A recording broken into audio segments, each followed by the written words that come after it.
Hello friends, hi and welcome back to my channel. If this is your first time here, my name is Caitlin, and if you're returning, welcome back. Today I have, if you couldn't tell, a Disney themed video for you guys. I'm wearing my ears, it makes me feel like I'm going to Disney World. I'm very excited, but we're gonna talk about tips to taking your infant or toddler to Disney. So if you didn't know, I have currently a 13-month-old right now. We have taken him to Disney when he was 6 weeks old. 6 months old. We've taken him just recently, so I've definitely been through a bunch of different stages and I have some tips for you guys. So my number one tip is to pack your patience. If you are familiar with going to Disney, you may be like me and you're like, go, go, go, let's get everything done. And that may not be the case with your little one. You're definitely gonna have to take more breaks, go a little bit more at a slower pace than usual to accommodate them. So just, I guess, don't go into it with like the mentality of like, we're gonna get all this stuff done, like we're gonna get to this place, this place, this place. Like, pack your patience, take it easy, go with the flow. And that is probably like the biggest tip I have for success to going to Disney with an infant or toddler, just because I feel like if you have too many expectations and they fail, you're just gonna feel like you had a not as good time as you usually would. So pack your patience.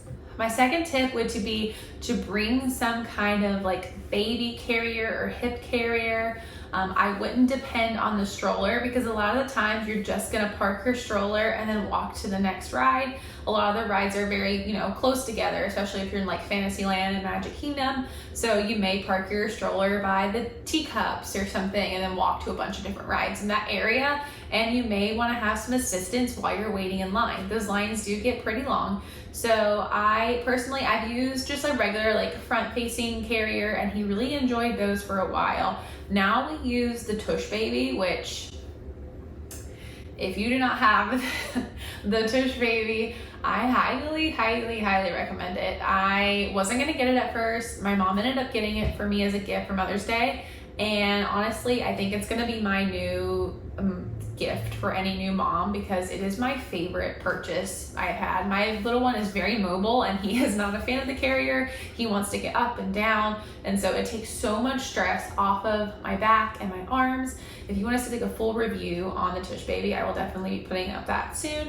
I wanted to get a good trial wear out of it and make sure it's something I truly liked, and spoiler alert, it is my favorite thing on the planet.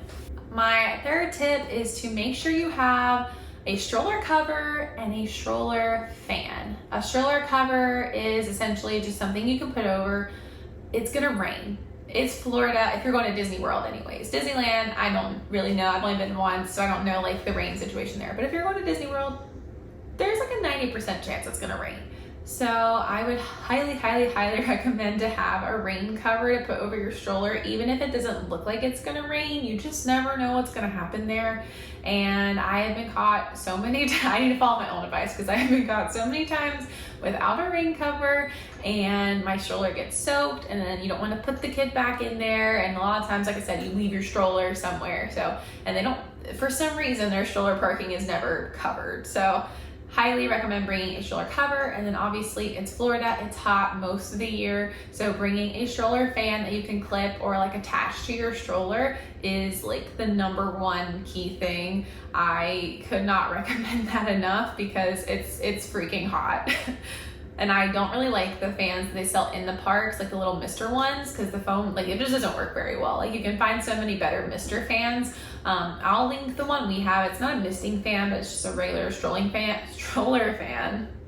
And we love it. I even used it when I went into labor. I brought it with me to attach to the hospital bed, and that's probably like my number one recommended product I tell people to get for their hospital bag is their stroller fan for just to keep you cool while you're in labor. So fun little tidbit.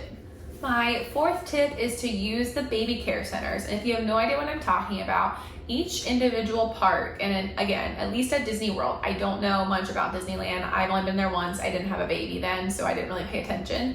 But every park in Disney World has their own baby care center. And essentially what that is a really great place for you to go nurse, change diapers, get a little rest in.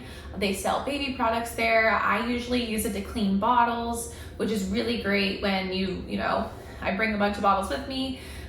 Once we get down to the last one, we go back to the baby care center. I can do some diaper changes. I can clean out his bottles sanitarily, not have to take it into like a bathroom or use wipes or anything. And it's just a really good place to kind of get out of the heat, let them stimulate. Like a lot of times kids are going to get really overstimulated in the parks, and so it's just a good place to step away for a little bit, get anything that you need to get taken care of. They do have like private nursing rooms. My favorite is the Magic Kingdom one because it's all Alice in Wonderland themed, and they play Alice in Wonderland all day. I've been in pretty much every baby care center so far. That one's my favorite. The rest of them are a little bit like less nice, but they're still a really great tool to use when you are having a child who needs those things.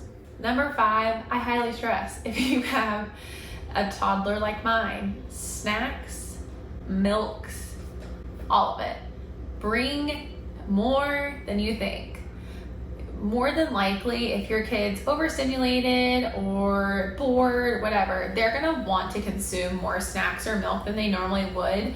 If they're a little bit more cranky, they're teething, whatever, if you're in line and you want to distract them with some snacks, like mine, my toddler is very on the go right now, and to get him through anything, we just keep feeding him snacks. So bring more than you think you're going to need. That way you don't get into a situation where you're low on milk or formula or anything like that, because more than likely they could go through more. I didn't bring enough formula on our big trip when we went last year, and he ended up getting sick halfway through, and so he wanted a lot more milk in the middle of the night, and he wasted a lot more bottles, and so I ended up having to like frantically look for formula. So just bring more than you think. Number 6 is to bring headphones. So if you haven't seen any headphones for like babies and stuff, they do sell them many places. I think I got mine off Amazon. I'll have to figure out what they are and I'll link them below, but I really like them. We've been using them with him since he was pretty much born. My husband does like musical theater stuff. He does shows, and so when he was first born, like maybe a month old, we took him to the shows. We let him wear his headphones. I'll insert those pictures if I can remember to put them in. But we did take them with us to Disney. We take them with us any kind of fireworks, shows, whatever. He wears them just fine because he's so used to wearing them. So I highly recommend doing that if your kid definitely doesn't like the loud noises, or if they're asleep and you want them to sleep through a show or fireworks. Those are very helpful. And a lot of them will like change with them. So like you can make them really small and then expand them out as they grow. Number 7 is more of a personal preference, as I've never been a stay on property kind of gal. I'm from Florida, so I'm just not used to it, but I would definitely recommend staying on property if you can, only because that way you can use the bus system and you don't have to worry about a car seat. My little one is not a fan of car seats, so the week that we were able to just hop on the bus and hop off was really great because he didn't complain in the car. He didn't fight us about it. So it was just really nice and just easily streamlined. So you don't have to worry about parking the car, walking the parking lot after a long day. And with the hotels on property, they do have like characters that come in and meet and greet. Like mine was able to meet Mickey and Goofy and Donald, which was so fun for him. And he like Pluto, I think too. Yeah, he met Pluto, and that was just like an off-the-wall experience. So we didn't have to wait in like a 40-minute line to meet these characters. They just came to our resort and were hanging out by the pool. My last tip is just to try it. Just do it. Your kids could surprise you. You never know how one is going to take it until you do it. You know, you could go there and they love it and they stay up the entire time and don't complain, and you're just like, wow, like I never would have assumed that they could do this. So don't not take the trip because you're worried about your kids. Just try it. Like they will surprise you. There's so much going on constantly with the characters and the rides and just the loud noises and all the fun. So more than times than not, they're going to be so distracted that they're not even going to care. They may stay awake longer, and I mean, just do it. Like, just try it. You never know until you try. And why not take them? I am definitely pro, like, take your kids before they're 3, because one, you get them in for free. You don't have to pay for character meals with them. And honestly, like my little one, even at 6 months old, was so excited to meet the characters even then. And then we took him a couple months ago and he was just like so thoroughly excited. So don't think just because they're really small and don't comprehend things, that they're not gonna love it. Because and some kids don't like characters, but mine really likes them. So I don't know, just try it. You never know what's gonna happen. Worst case scenario, you end up spending a lot of time at the resort with the pool.